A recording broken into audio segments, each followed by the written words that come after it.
Unplug the power cables. Open the power box. Unplug the flat cables.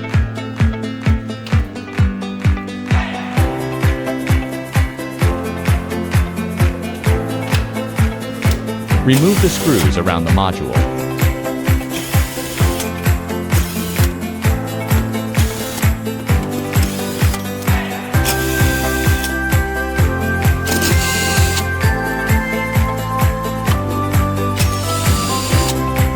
Remove the module.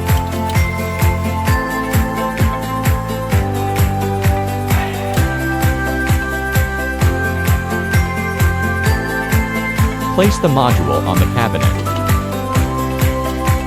Fix the module with screws.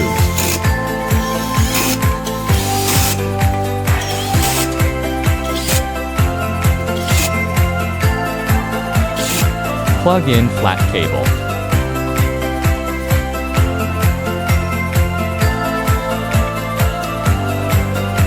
Close the power box.